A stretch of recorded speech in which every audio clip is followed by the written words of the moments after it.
of this show, a show we believe is going to help you become a patriotic citizen and be able to contribute to Uganda's development both socially, economically, but again, politically. And today on the show, we are here in Kazi, where the patriotism training has been going on for over a full week, and facilitators have been here to help the students from different universities understand the patriotism ideology. Now today on the show, I'm going to be talking to one of the very important people in this country, and an entrepreneur. She'll be letting us know, you, a person who is doing a business, what kind of role can you play as a patriotic citizen to make sure that Uganda develops. Hello. Hello. Welcome to the show. Thank you very much. Kindly say hi to the youth of Purpose. The youth of Purpose, you are my favorite people. I am really happy to be talking to you today. So at most times when we talk about patriotism, people think about the flag, about the national anthem and all that. But they forget that even when you're doing business and helping the country to develop economically, you're playing a very important role. How can entrepreneurs contribute to the development of this country as far as patriotism is concerned? As the private sector, we were in the law recognized that we drive this economy. We are the leaders of this economy. And how are we doing that? We employ people. Therefore we give jobs and we keep people busy. We also pay taxes. I love to think that any taxes that I pay are going towards Mulago Hospital. It is running because I am running as a business. So we do pay taxes, and that's important. The jobs we give, how do we treat our workers? Are we obeying the labor laws? Are we ensuring that they are enjoying their work and they are being paid sufficiently for the work they are doing? So that's a good entrepreneur. Government has some priority sectors. They're very keen on agriculture and agribusiness. So those entrepreneurs who are in that sector, we truly believe that that is the sector that will drive this economy. I am a farmer. I have coffee, I have chicken. But also we look at the other sectors, the service sectors. The young people who are training here today are university students about to graduate. So they are very smart. They will be entering many of the sectors of the service sectors. So ICT, education, health, they set up hospitals, they set up clinics, they are going into oil and gas. So they are going to play a key role. So it is important that as they go into these sectors, they also understand patriotism and why we are doing this, because we love our country. We are Ugandans, proudly Ugandans. We run our businesses in Uganda. We pay our taxes in Uganda for our people, to support our people, to help our people, and we create jobs for our young Ugandans. So the entrepreneur in Uganda is very patriotic and is very important in this economy. Amazing. So as you do these trainings, you're helping the young people to be able to, gain financial independence, understand how they can do business. How can the young people, the patriots that we are looking for, because we want a patriot that is going to be able to pay a tax, a patriot that is going to be able to take their children when they grow up to school, how can the young people like these ones who are still in universities be mentored to take up businesses, entrepreneurship, and be able to create their own jobs? I do talk to them, as I've just done today, about jobs, getting jobs, which is good. They work in other companies, other people's companies, and they are able to help that company to succeed, and they themselves are able to get a salary and therefore be able to look after their families and their communities. But also we look at those who will not get a job, because we know that the number of jobs available is not enough. Uganda has 60 universities plus. We graduate a lot of people from universities, but we also have nursing schools, education schools. We have so many graduates of all types coming out. So I do encourage them to look at what business they can start. Uganda is a land of opportunity.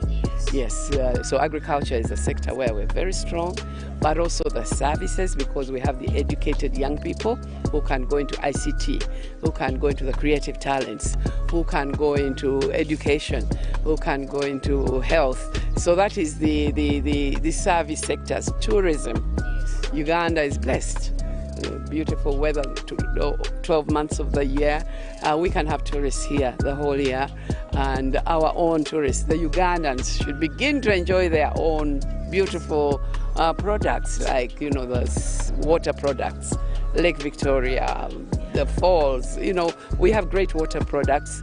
We have the wild animals. We do have the big five, and we have so many other animals, the gorillas, only found in 3 countries in the world. Uganda is one of them. So for the tourists, it's because of COVID now that we have changed a little bit, but otherwise Uganda never sleeps. So those who want to come for discos, they come over the weekend. I know neighboring young people all cross the borders come on Friday and go back on Sunday, and they have fun here. So that is the Uganda that we are marketing, and that has opportunities for these young people to start their own business and therefore employ maybe 1 or 2 others, and then be able to also pay taxes and contribute to the well-being of our nation. That's so amazing. You are so passionate about Scouts as far as I'm concerned. I saw you here last week where we are planting trees, and again you're back here today. It shows how much you respect this and love it. Why that much of passion? Well, I love Scouts in that we create young leaders starting at a very young age. So we do start with the Cub Scouts, which could be below 3, 4, 5. We then move on to the slightly bigger ages until we get to the Rover Scouts, who would be like the university Scouts in the universities. And during all this time, they are taught a number of things. They are taught discipline. They are taught caring for communities, caring for your neighbor. They're taught about the environment, so they worry about picking up plastics and all that, planting trees. You found us planting trees. Our Kazi, we are protecting this forest. Actually, it's green, and this is actually the closest natural forest to Kampala. Yes, and it hasn't been easy to protect it, but Scouts being Scouts, we hang in there. And right now, with the president as our patron, we have the UPDF also helping us, protecting land. People wanted this land. They feel they can develop it into big, shopping malls and what have you. But we are saying, no, let's protect our natural forest. So these young children grow up knowing how to lead. They know that I'll be a patrol leader at some point, but also I can also lead in other positions. I can be the person in charge of security. I can be the person in charge of the kitchen, of the cooking. So those are all skills that will be very good for them as they grow up. All of us cannot be president. That is simply not possible. But I can lead where I am. I am a leader now. I'm the Chief Scout of Uganda, and that's a big position. I don't need to try for other positions, because I know that we are all leaders and we are all needed. So that's what Scouting is about. We learn by doing. So they learn to build a house. They can build a house. They know how to do it. And while we are here now, we give them skills as well. So they know how to keep poultry. They know how tailoring. So we also give them life skills that will help them when they go back in the communities. Amazing. So before we close this, what are your last remarks to any young patriot out there who would want to venture into entrepreneurship and doing business? Yes, as I said, Uganda is a land of opportunity. You can start small. So you find your passion. What is it that you like? What is it that you'd like to do, that you enjoy doing? I know people who are so interested in fashion. So you do a tailoring course. Uganda has put in place a program called Skilling Ugandans. You can go and do a short 3-month course, or get your own group and go and look. There's funding for groups to get training that is relevant to them in whatever sector they're. So find the thing that you like doing, look for information about it. I always worry, they say a lot of our businesses close, but they only close because you did not do your research. You don't know what medicine your chicken need. You didn't find out what should be in the feed for the pigs. That is where your businesses fail. Businesses should not fail if you do your research properly. And you need to do a course in entrepreneurship. Short courses, 5 days. They're available in so many places. You can. Everybody. You can study online, but otherwise Enterprise Uganda, Makerere University Business School, they have short courses that will make you a good business person. Understand business. You need to do finance, some bit of finance. Keep your books of accounts so you pay your taxes, you know what taxes to pay, and you don't just get angry with Uganda Revenue Authority when actually it could have been your fault. Yes, so I want to encourage the young people to start their businesses as early as yesterday. The time for your business was actually yesterday. So if you haven't started, the right time is now. Let's go ahead. So there is a saying that start early and succeed young. Your right time to get started is right now. I hope you've been able to understand as an entrepreneur, a business person out there, how you can also contribute as a patriot to this country. To the young people out there, I believe you've been able to understand how you can be able to start up your own business. Start small. Don't fear starting small. Make the mistakes and you'll be able to learn from those mistakes and become a successful entrepreneur. My name is Ivan Tumukunde. Let's go in for a short commercial break. We'll be right back. Youth of Purpose. We are still live here in Kazi, where students have finished their patriotism training in a number of ideologies. Talk about starting up their own businesses, the ideology of keeping time, discipline, and loving their country. So now we're going to be talking to these students. They'll be letting us know what they've learned from this training. Hello. Hello. How are you? I'm okay. Kindly tell us your name. My name is Shemele Cleophas from Chambogo University. Which course are you doing? I'm doing Bachelor of Arts with Education. Okay, and you? Hello, my name is Inyabara Stephanie. I'm from Makerere University Business School, pursuing a bachelor's in business administration. Amazing. Omuliro, what business? Hello. Hello. How are you? Fine, how are you? Your name and the course you're doing and the campus. Richard Tumewa at Chambogo University, doing Bachelor of Arts in Economics. Okay, and you? I'm Melapo Francis from Kampala University. I'm doing Bachelor's of Business Administration. You guys, did you choose yourselves as people who are doing business-related courses? Not even, but it depends according to where you want, what you see in your future. Yeah, maybe it's on that business process. Amazing. I believe I'm talking to the right people. So from the training that you've had today, you are taught about how to start up your own businesses and be able to run them successfully. Starting with you, lady at my left, tell me, what have you learned from today's training, especially on entrepreneurship? Basically on entrepreneurship, I've learned the first thing actually, we're supposed to have a positive mindset before starting up anything. So by the time you have a positive mindset, you can easily generate ideas, and obviously before you generate ideas, you have to carry out research, like on the different fields and even what you're pursuing in your field. They told us we are not necessarily supposed to depend on what we are doing as our courses, because as time goes on, like it tends to change what you want to like do in future.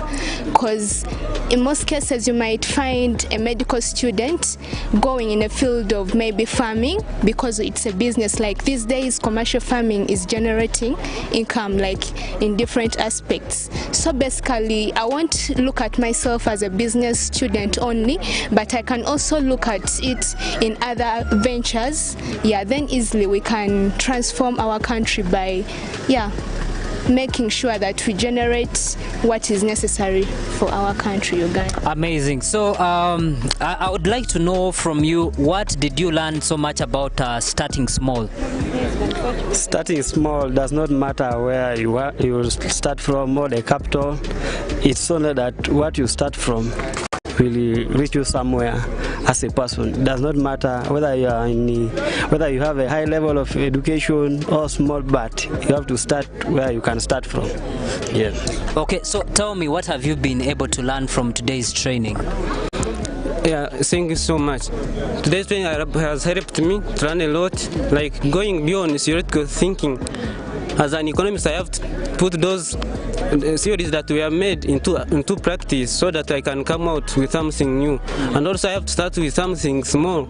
Then I am supposed to be having a visionary plan as an entrepreneur so that I can go beyond these aspects that within the environment that we are in right now. Okay, perfect. Lady, what did you learn from today's training? From today's training, I've learned a lot. First of all, I've learned that what we study in the future, it's not what we are going to become in the future. So we should create otherwise so that we can be successful in the future. I've also learned that we should always protect and love our country, Uganda. Uganda has been blessed with a lot of natural resources. Wow. We have oil at Albert in Hoiva. Yes. We are blessed with natural resources like Mountain Elgon, Mountain Resort and Kasese. Wow. So I've learned that we should always protect the few we have so that we can become successful in the future. Amazing. What did you learn from? What else did you learn from today's training? Oh, mostly I learned about loving your country. Whether politically, you have to love your country. Many things I've learned, like even ideology, the thinking capacity should be at least love your country in any situation. So that's it we had for you from these students from different universities who have been attending a patriotism training right here at CAS. As you know, we always give you an opportunity to learn a skill with your hands. And today we're going to be learning about urban farming, or you can call it backyard gardening, where you can use the little space that you have, like we've been talking about, using whatever small you have. Let's go in for this hands-on and we'll be right back.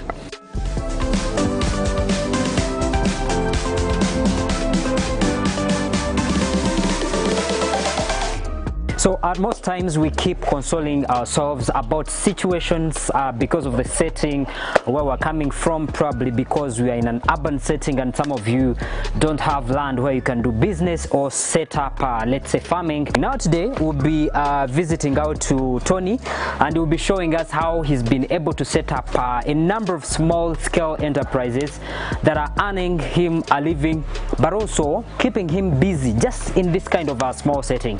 He's going to be taking us through. Be ready to learn. Hi Tony. Hi. How are you? I'm good. Good. How do you do all this in just this kind of a small space? Well, it's very simple. You know these local chickens? Before we go to chicken, where do you get the idea to just do these kind of multiple, you know, small scale enterprises just in this place? Okay, the thing is, the money is in the small things that people tend to take their eyes. Money is in the small things? Yeah. What do you mean? The smallest of things that people don't do. People are going to go around running for the office jobs and leaving behind the small things. Like, for example, the chickens, everyone is going to go out after office and they'll be like, I want KFC. Yeah. And this is where the KFC comes from. They're not going to manufacture it. Yes. Yeah. So tell us, this looks like previously there were boys' quarters. Yeah. But I can see one of them you're using it right now to make some money by rearing these local breed chicken. How do you do it in this kind of a small space? And there are very many. How many are they? There are 110. 110. And you can see these are very small. I think these are about how many square meters? Very, very small. So why do you have some outside just free range and then others are just locked in inside here? Number one, because as you can see, all these ones are hens, and we have like only 2 cocks around. Okay. If we were to put all of them inside, the cocks will end up fighting, and the eggs will end up being broken and all that. Yes, but I can see some hens also outside. Now those hens are the ones that are in the period of going to lay eggs. Oh, going to lay eggs. Yeah, so they're outside to meet the gentlemen. Yes. And when they lay eggs, we take them to the brooder. For hatching. Yeah. Okay. Then management, being able to manage them such that they don't die of diseases and stuff. How do you manage it inside here? Well, the vaccinations that they're supposed to get as from the young stage, and when they're inside, they're a little bit safer from the birds and all that. So you get to raise almost all of them. 90% of the chicks that you get, you raise because they're inside. The predators won't get them. Okay. So all you have to do is manage the feeding and the medication, and which is not very expensive. Okay. 3,000 a vaccine, 10,000 a vaccine at most. Yeah. Then about the inside setting, how do you set it up to be able to accommodate them for the feeding, for the water, for drinking? Well, as you can see, a drinker is placed every after a meter, and the feeding plates are placed above, and then there's those sticks that we put because they like going up sometimes when there's not enough space for them. So they climb up. Okay. As you can see. Oh, they can be able to jump and enjoy as if they were outside. Yeah. Amazing. What's the use of having coffee husks down there? Well, as you know, they litter around and all that, so it helps keep them clean. Okay. And the warmth that is gotten from the husks is a little bit good for them from the young stage. Okay. Yeah. So you have another project of rabbits. Yeah. And it's just next to the chicken. First of all, why focus on rabbits, which don't give you a lot of kilograms of meat? And even where do you sell the rabbits? Do you really have that market, that big market? The thing with rabbits, a jerrycan of that urine of rabbits is 20,000. You sell urine of your rabbits? Yeah. Wow. A jerrycan is 20,000. 20,000? Yeah, because it's used in gardens. So you're telling me about the markets, but it seems the number of other products, other benefits that you get other than selling the meat. Is it only the urine, or the other products that you sell? The rabbits themselves are sold because a rabbit gives birth almost every month. Every month? Yeah. It gives birth to not less than 5 rabbits at a go. So if I'm getting young rabbits every month, and I sell a young one at 40,000. A young one? Yeah. The one that is not yet ready for eating? Yeah. Is at 40,000? If I'm able to sell it at 40,000, because I have the New Zealand whites, if I'm selling them at 40,000, how much money am I getting? So how many rabbits do you usually sell in a month? What I do is I raise them for 2 months and sell them all off. All of them off? Yeah, because the environment is not very big, as you can see, so I can't manage to raise all of them, though we're trying to expand the project to outside. Okay. Yeah. Let's first have a tour inside here. Okay, so these are mature ones, the ones I see up here? Yes. But you can see rabbits are not very small. That one is very big. Ah, this is a big one. This is a very, very big one. Yeah. Look at the head. Man, that's so big, and it looks beautiful. Wow, amazing. Look at this one. Hey. It's also big. It's also very, very, very big. Exactly. Okay, so these are the iron sheets that when these ones urinate, the urine directly comes down here. Yeah. And then these ones? They're the drinkers. Oh, they are drinkers. Yeah. Okay. So we'll put water here, and then they drink through. Oh, okay. Hey, you put water there? Yeah. So it's a system that you don't have to be coming in to water them, and whenever it feels thirsty, it just comes on this one. And all the animals. So when it just taps there, the water comes? Exactly. Wow. These are the pellets that I was telling you about, the other feeds besides the grain. Oh, so these are the pellets that they do eat? Yeah. What are these pellets made of? They have carrots, fish. They have maize. Okay. Yeah. Amazing. So you talked about the rats that can eat the rabbits. Talk about the snakes. How do you make sure that all those hazards are, taken care of? As you can see, the setting, the way the rabbit hutch is built, it's a bit high. Okay. And it's not at the wall, and then the wire mesh is protecting Oh, them. the wire mesh is what protects them. Yeah. Okay. But if we left them alone, they could always find a way to phase it out, the young ones, and then they would be attacked. So man, it means that all this is something that someone can just do as a side hustle. Yeah. You're doing your work, but when you go back in the evening, you check on your chicken, you check on your something else. Oh, this is amazing. So for these ones, you have built for them a cage outside. Yeah. I think the pigs might need a bigger space and a bit away from home because of them being a bit so dirty. Yeah. So I don't know. But you can clean the pigs. They're dirty, but you clean them because. Anyway, we are going there. We are going to see how clean they are and how you're able to manage all that. Yeah. Okay. Amazing. Hey man, this is very big. Yeah. How many kilograms is this one? This one has like 85. 85. Yeah. And how old? It is 7 months. Okay. 7 months. Yes. Wow, this is amazing. Is it a local breed? No, it's not a local breed. And the house seems a bit neat. This is not how I expected it. When I hear pigs and you think of the whole of it is going to be too dirty. The thing with pigs, if you don't want them to fall sick, you have to keep them clean. If you want them to grow healthy, you have to keep them clean. It thinks we are going to feed it. Yeah. Okay. It actually thinks you're going to feed it. Amazing. So what kind of food do you feed them on? They eat green stuff, everything around. Okay. And they eat chachu. It's our ordinary chachu. How long does it take for a pig to be ready for you to sell it out and ready for eating? This one is ready to be sold out. It depends on the type of pigs you're rearing, but this one is ready to be sold. And the same people come and just buy them from around? Yeah. Wow. Amazing. So I see something like also a drip there. Yeah, it water is a drip. drinker, same as the other ones of the rabbits. Okay. Well, we put water outside because it eliminates the hassle of coming to feed, to give them water all the time. And pigs also need to drink a lot.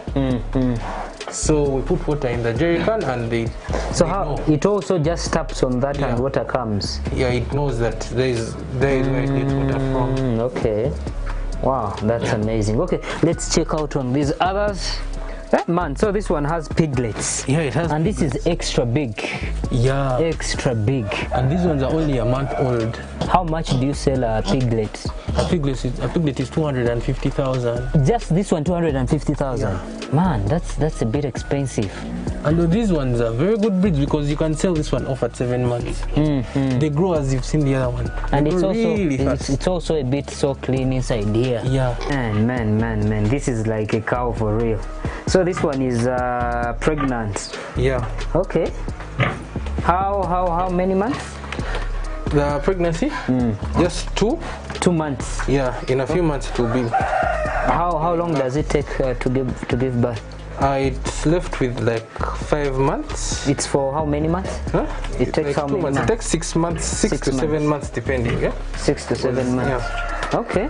Amazing. You said this one is exotic, or it's this is not local, it's exotic. Oh, okay. I thought it's a local breed. We do have local ones, but they don't grow that big in just a short period of time. Wow, amazing. Let's check on the local breed. I think this is about 150 kilograms. Yeah. Yeah, it's very big. Yeah. So in this small space, how many pigs do you have in there, leaving out the young ones that were just born? The big ones? The big five, ones. The 5 big ones. 5 big ones. Yeah. Okay. And this one has 10. Wow. Oh, this one has just given birth. I think this is about 2-3 days. Yeah. Oh, these are very young.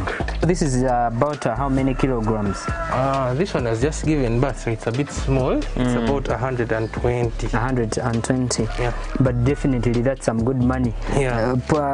Putting it in mind that you're going to sell out these piglets, man, from just one pig you're already making tremendous money. Wow, this is a lucrative business.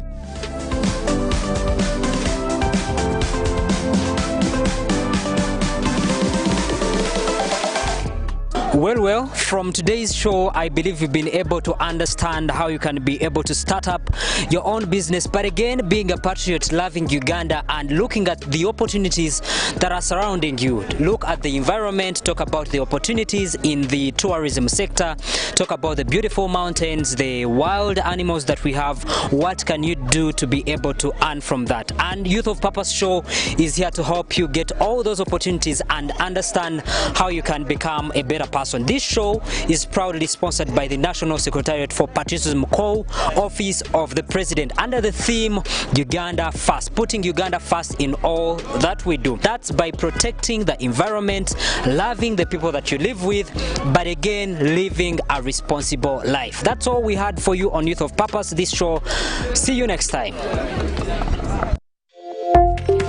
Youth of Purpose, brought to you by